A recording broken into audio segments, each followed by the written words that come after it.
தாமரை விதை நான் ஒரு பவுல் எடுத்திருக்கேன். அதாவது இது பெரிய பவுலாக இருக்கிறதுனால உங்களுக்கு காட்டுறதுக்காக இந்த மாதிரி பவுலில் போட்டு எடுத்திருக்கேன். இப்போ 1 கப்பு சர்க்கரை எடுத்திருக்கேன். ஒரு 1/4 கப்பு மில்க் மேட் எடுத்துக்கலாம். இப்போ கார்னிஷ்க்கு வந்து நான் பாதாமும் பிஸ்தாவும் எடுத்திருக்கேன். கொஞ்சம் குங்குமப்பூ, தேவையான அளவு நெய். இப்போ 1/2 லிட்டர் பாலை நான் இந்த மாதிரி காய்ச்சி எடுத்துக்கிறேன். இப்போ பார்த்தீங்கன்னா கொதி வந்துருச்சு. இப்போ ஸ்டவ் ஆஃப் பண்ணிடலாம். இப்போ ஒரு பேன் எடுத்துக்கோங்க. அந்த பேனில் வந்து இந்த தாமரை விதையை போட்டு நல்லா ஃப்ரை பண்ணிக்கோங்க. அடுப்பை சிம்மில் வச்சு நல்லா ஃப்ரை பண்ணிக்கலாம். இப்போ பார்த்தீங்கன்னா இந்த மாதிரி உடையணும். அட்லீஸ்ட் ஒரு 10 மினிட்ஸ்க்காவது நம்ம ஃப்ரை பண்ணணும்.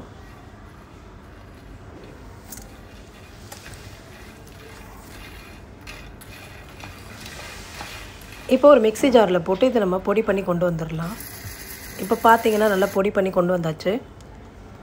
இப்போ பாதாமியும் பிஸ்தாவும் இந்த மாதிரி பொடி பண்ணி கொண்டு வந்துட்டோம். இப்போ ஒரு பேனில் வந்து நம்ம பாலை ஊற்றிடலாம். இப்போ பாலில் வந்து நம்ம பொடி பண்ணி வச்சுருக்க மக்கானாவெல்லாம் சேர்த்துக்கலாம். அதாவது தாமரை விதையை சேர்த்துக்கலாம். இதை நல்லா மிக்ஸ் பண்ணிக்கோங்க. கட்டி இல்லாமல் நல்லா இந்த மாதிரி மிக்ஸ் பண்ணிக்கோங்க.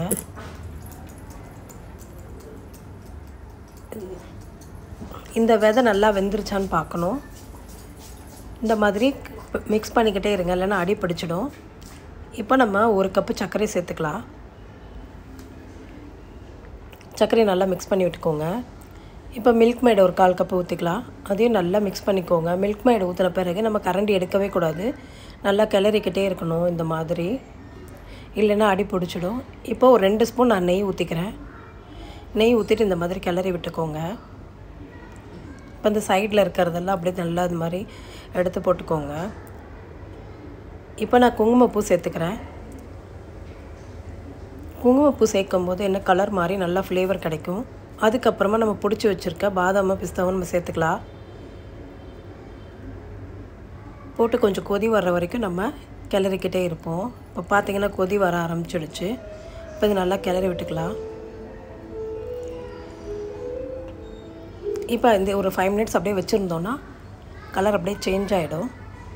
நம்மளுடைய தாமரை விதையெல்லாம் நல்லா வெந்து பார்த்திங்கன்னா ஒரு கட்டிப்பதம் வந்துருச்சு. இப்போ பாருங்கள் எவ்வளோ திக்காக இருக்குன்னு. நம்மளுடைய தாமரை விதை பாயாசம் ரெடி ஆகிடுச்சு.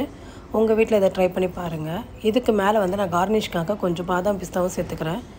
கூடவே கொஞ்சம் குங்குமப்பூவும் சேர்த்துக்கிறேன்.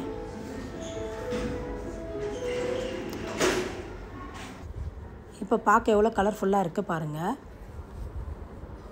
உங்கள் வீட்டில் இந்த ரெசிபியை செஞ்சு பார்த்துட்டு எப்படி இருந்துச்சுன்னு எங்களுக்கு கமெண்ட் பண்ணுங்கள். எங்கள் வீடியோ பிடிச்சிருந்துச்சுன்னா லைக் பண்ணுங்கள், ஷேர் பண்ணுங்கள். எங்கள் சேனலை சப்ஸ்கிரைப் பண்ணுங்கள்.